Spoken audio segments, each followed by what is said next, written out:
name is Pamela Crump. I'm with the Off Contracting and Procurement, and I am the buyer for the project. And on the city side, if you can introduce yourselves, we'll start with Keegan. You can turn it over to the next person. Great. Good morning. Good to be with you this morning. My name is Keegan Mahoney. I'm the Policy Director for the City of Detroit Housing and Revitalization Department. And I'll pass it off to my colleague, Adam. Good morning, Adam Kokonakis with the Housing and Revitalization Department Policy Division. And pass it to my colleague, Daniel. Morning, everyone. Daniel Hamilton here with the Policy Division as well for HRD. Nice to meet you all.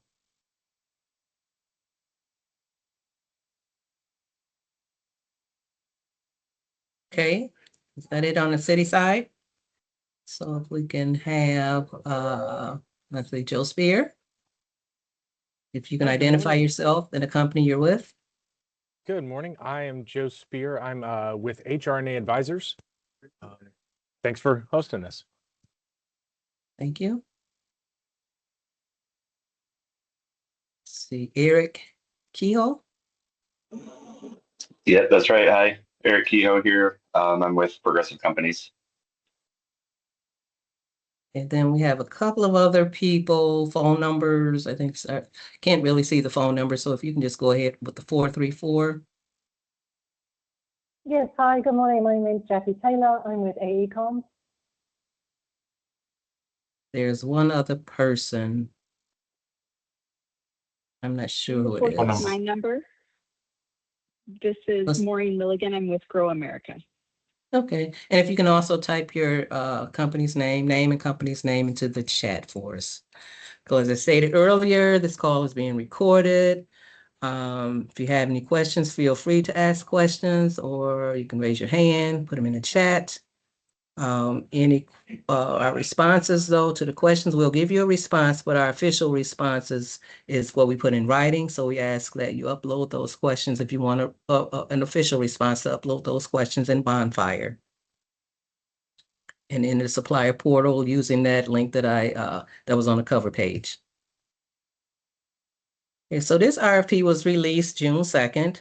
We're asking for questions by June 12th, 4 o'clock Eastern Standard Time into the supplier portal in Bonfire. Proposals are due July 17th, 4 o'clock in the supplies portal. So just a little project information.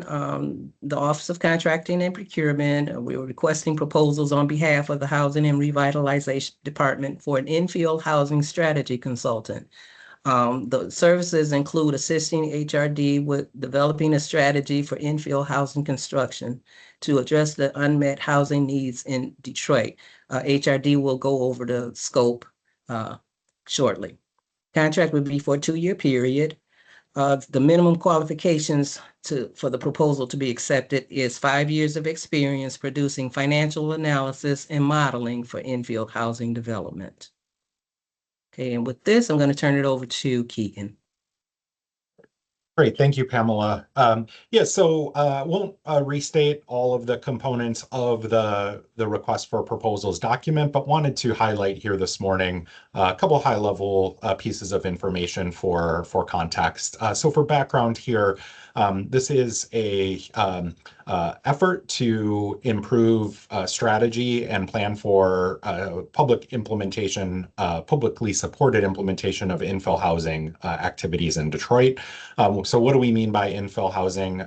Here we're specifically referring to new housing construction on existing lots that generally do not require significant parcel combinations, special zoning districts, or the need for new infrastructure, noting that improvements to existing infrastructure is certainly part of the scope that we anticipate here.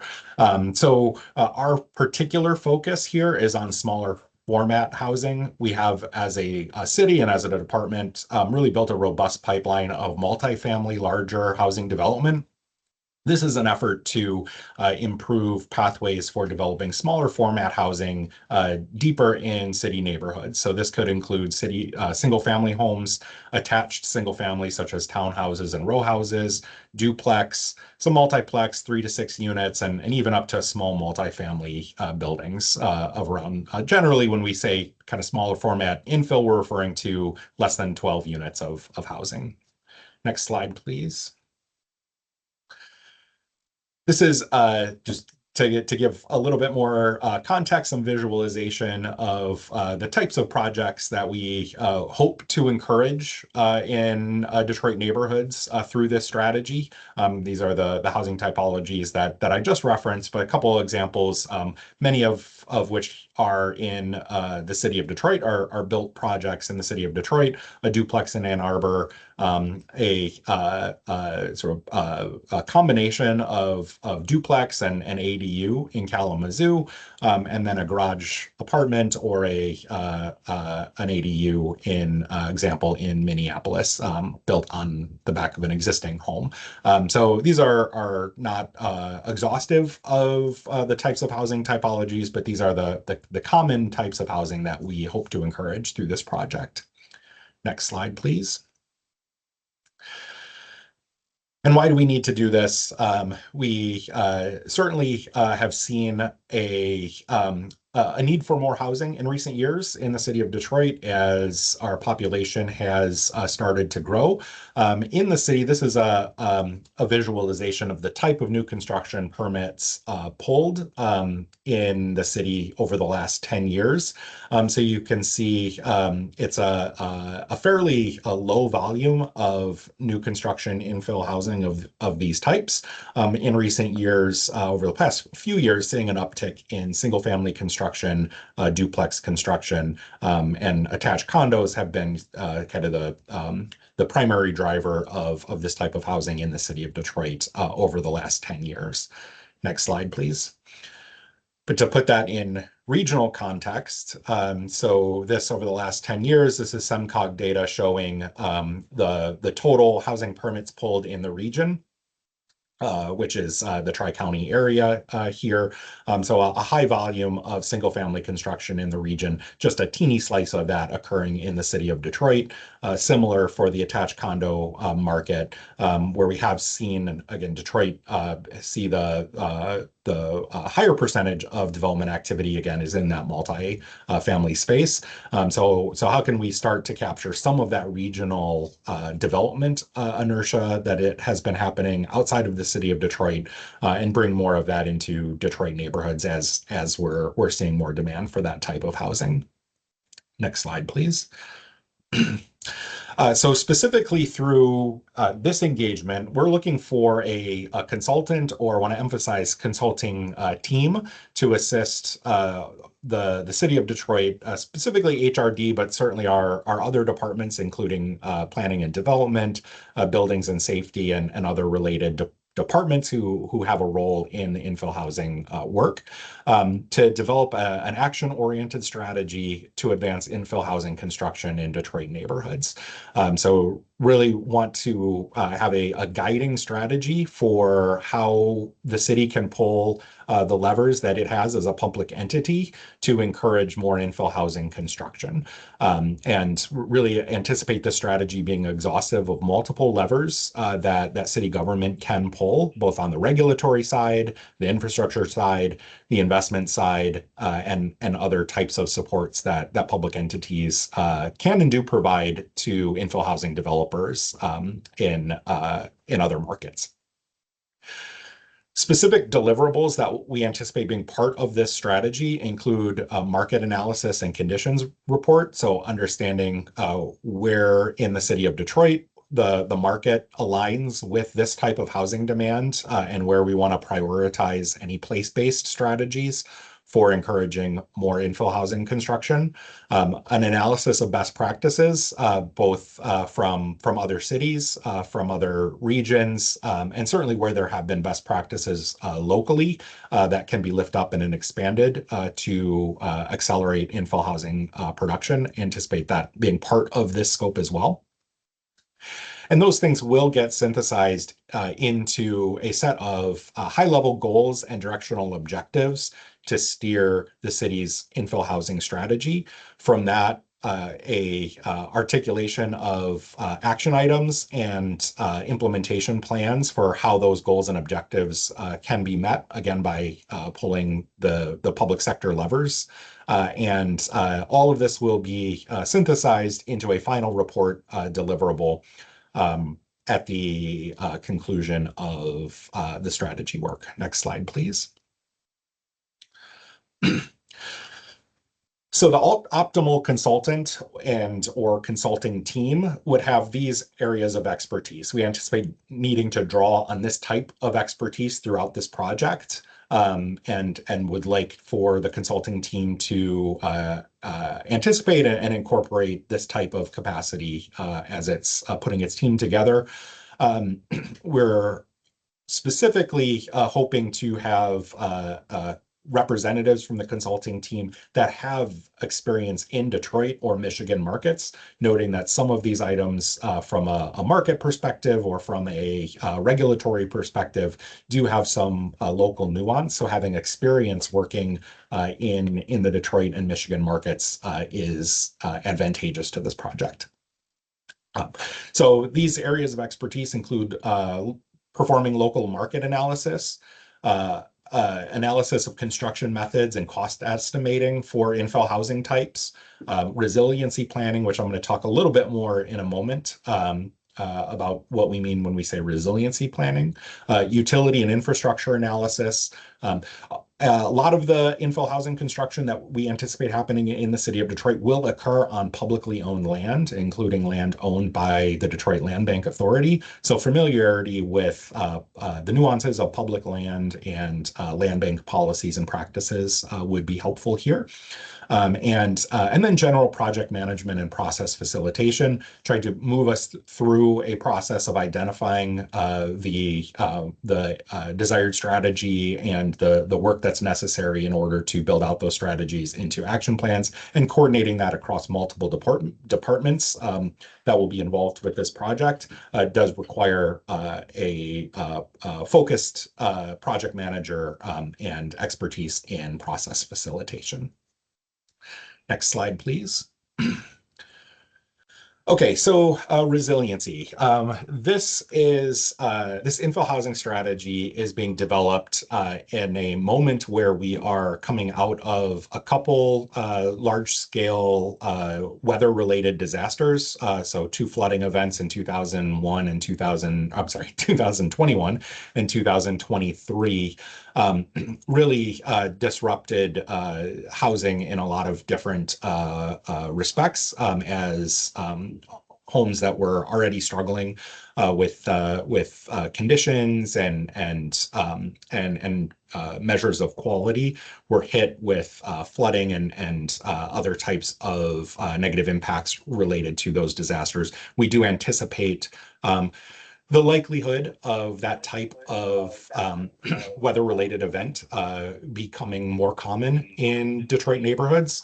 So one of the particular focuses that we want to have through this project is thinking about how the new construction infill housing can respond to and better mitigate the potential for negative housing impacts resulting from future weather events.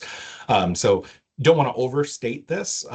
We think that a lot of the levers to be pulled here to support infill housing development will be on the financial side and the regulatory side, and the resiliency element will not be a center point piece of this, but do want to make sure that these plans are being constructed in a way that respond to and mitigate the potential impacts of specifically flooding, but other utility resiliency and climate resiliency items as well.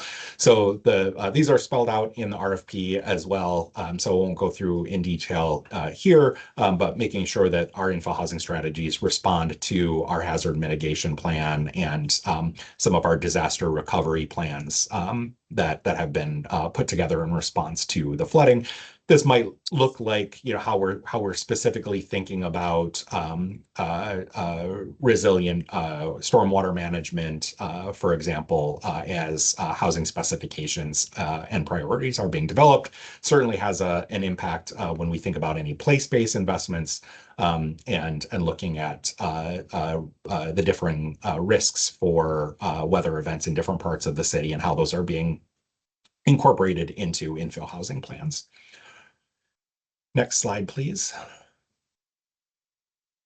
And Pamela mentioned the kind of larger timeline. Did want to point out that we anticipate, after we get through the contracting process, putting an estimated contract start date around the middle of September. Do want to note that we anticipate a aggressive first few months of this contract period. So for that first 90 days, would like to work with a consulting team that can have a focused a push to accelerate the strategy process during those first 3 months. We did have some time sensitivity to wanting to put these strategy components in place. So would ideally be working with a contractor that can accommodate that higher workflow in those first few months of the contract period. Though, as Pamela mentioned, it will be a longer contract period, so continued refinement and implementation planning support would continue to happen throughout 2027 and potentially into 2028 as well. But just wanted to make sure that firms were thinking about that capacity needed in that first 90 days of the contract period. And I think that was my last slide, and I will turn it over to Pamela to complete the rest of the agenda.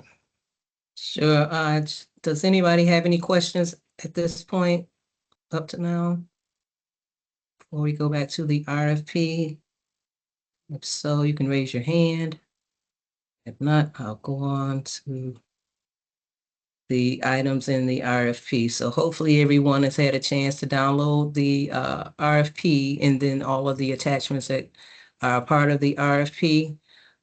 This slide right here just indicates the attachments that are with the RFP. Attachment A is the respondent questionnaire, where you just, the firm is to indicate, the name, just information about the firm and the capacity of the firm, the subcontractors, if they're going to be used. Attachment B is for the proposer to indicate their approach to accomplishing the work. Attachment C, we're asking for pricing, I believe lump sum as well as hourly rates, as to show how you arrived at the lump sum pricing. Attachment D, there's an attachment D1 and attachment D2. Attachment D1 are forms and affidavits. Those are the forms that are part of D1 are required to be submitted with the proposal.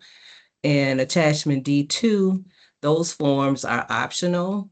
You can submit them if you'd like, but they're optional. They're not required to be submitted, but they will be required of the successful proposer before the contract is submitted to City Council for approval. Attachment E is our template for the professional services contract. Again, that's an optional attachment. We include it just so that the proposer is familiar with what our contract looks like. But if there are any exceptions to any of the terms, then the proposer can indicate in this section for attachment E. Okay, so in the RFP, it lists the criteria, what we're going to be using to rank the proposals. Qualifications, experience, and capacity are worth 40 points. Past performance, 20 points. Price, 20 points. And the work plan timeline, 20 points. In the RFP, we list Detroit equalization. That is, if you're a Detroit headquartered business or a Detroit-based business or whatever the designation is, it will not apply to this project. So in a subsequent addendum, those points as a Detroit-based or Detroit headquartered business, that language will be removed. And that is it. Are there any questions about anything in the RFP? Yeah, I have a question. Can you guys hear me? Yes. Hey guys, curious a little bit if you could talk about the interplay between this RFP and the architectural plan set RFP that was released recently too, and just how you see those two groups interacting. And also, I'm honestly a little curious if it makes sense for for us or another group to go after both, because we do have architectural in-house as well. So just curious if you could talk a little bit more about that. Can you, Keegan, are you familiar with the RFP he's talking about? Okay. Yes. Yes. So for those who aren't, what Eric is referring to is the city, in partnership with the Detroit Economic Growth Association, currently has an RFP that is live, that's accessible through the Detroit Economic Growth Corporation's procurement site for architectural designs for pre-permitted homes. For context, the pre-permitted home project is, we certainly see as part of this strategy, the infill housing strategy, because of some availability of funding and timelines that we were working on. That programmatic component is moving forward in parallel to the development of a more comprehensive strategy, but see that absolutely as being part of the strategy toolbox to encourage infill housing construction. Pre-permitted homes is a tactic that many communities across the country have started to deploy to help with this type of infill housing project and remove some of the regulatory and process barriers to getting that type of housing built.